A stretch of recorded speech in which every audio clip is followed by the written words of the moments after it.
नमस्कार दोस्तों, कैसे हैं आप सभी। आशा है आप सतगुरु की दया से आपका परिवार और आप सभी कुशल मंगल होंगे और आप सभी कबीर जी के दोहों का आनंद भी ले रहे होंगे। चलिए दोस्तों, आपका ज़्यादा समय ना लेते हुए आज जो काल के अंग से कुछ अतुल्य दोहे जिनका कबीर जी ने उल्लेख किया था उनकी अब समाप्ति करते हैं।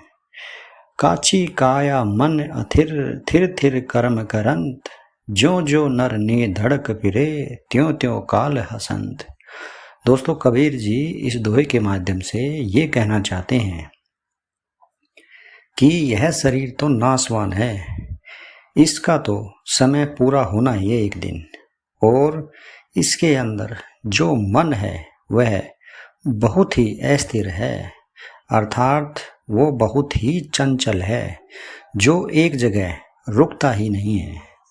मन इस जीव की शारीरिक सुविधा और सुरक्षा के लिए इससे बहुत ही पक्के और स्थायी काम करवा रहा है। दोस्तों, पक्के मतलब इससे धन दौलत इकट्ठा करवाता है, चाहे वो कितने भी पाप करके कमाए, और स्थायी मतलब इससे बड़े बड़े बंगले बनवाता है और उसमें पता नहीं सुरक्षा के लिए क्या क्या करवाता है, जो सभी कुछ मिथ्या और यानी सब कुछ बेकार है।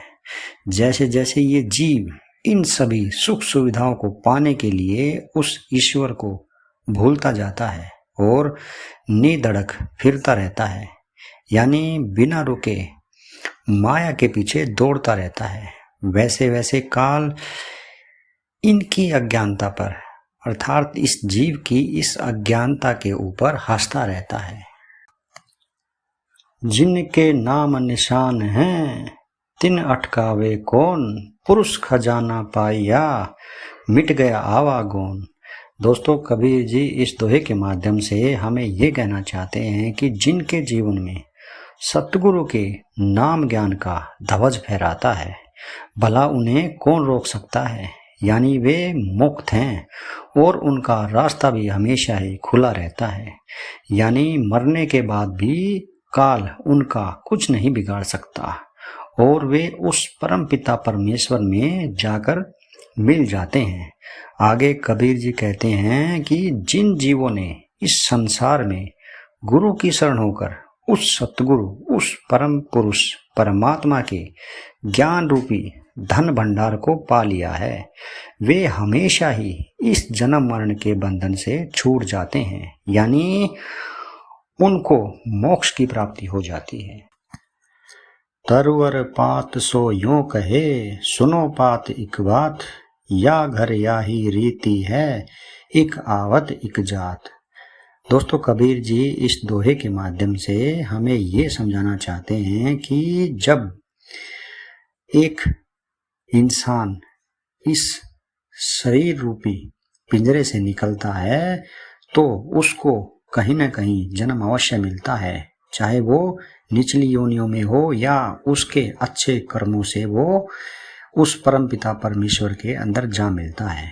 इसी बात के लिए कबीर जी कहते हैं कि जब एक पत्ता झड़ता है तो उस झड़ते हुए पत्ते को अपने से अलग होते देखकर एक वृक्ष ने उससे कहा कि हे पत्ते, उदास न हो और ध्यान से मेरी बात सुन। हमारे संसार में यही रीति है कि यहाँ एक आता है तो एक चला जाता है, यानी किसी जीव का जन्म हो रहा है और किसी की मृत्यु हो रही है। ये दुनिया ऐसे ही चलती है, तो यहाँ हर कोई भी चीज सताई नहीं है, यहाँ तो ऐसे ही आना जाना लगा रहता है। कुशल कुशल जो पूछता जग में रहा न कोय, जरा मोई ना भय मुआ कुशल कहाँ ते होए। दोस्तों, कबीर जी इस दोहे के माध्यम से हमें ये समझाना चाहते हैं कि जब भी हम एक दूसरे से मिलते हैं तो हमेशा ये पूछते हैं कैसे हो, ठीक तो हो ना, यानी सभी एक दूसरे को कुशल है कहकर पूछता है। तो इस जगत में कुशल कौन रहा है, क्योंकि काल और माया तो हमेशा ही इस जीव पर 24 घंटे अपना माया जाल फैलाकर रखती है, तो वो इस जग में कुशल कैसे रह सकता है। आगे कबीर जी कहते हैं कि मनुष्य में अज्ञानता के कारण ना तो उसे ये पता चलता है कि उसे भी बूढ़ा होना है और उसके बाद उसे भी मरना है एक दिन, यानी वृद्धावस्था और मृत्यु का भय तो मन से मरा ही नहीं है। ऐसे में कोई कहाँ इस संसार में कुशल रह सकता है। तो दोस्तों, आपको आज का ये मेरा वीडियो कैसा लगा? अगर आपको पसंद आए तो आप इसको लाइक कीजिएगा और शेयर कीजिएगा और मेरे चैनल को सब्सक्राइब कीजिएगा। तो दोस्तों, कल फिर मिलते हैं कबीर जी के कुछ ऐसे ही बहुमूल्य और अतुल्य दोहों के साथ। तब तक के लिए आप अपना ख्याल रखिएगा।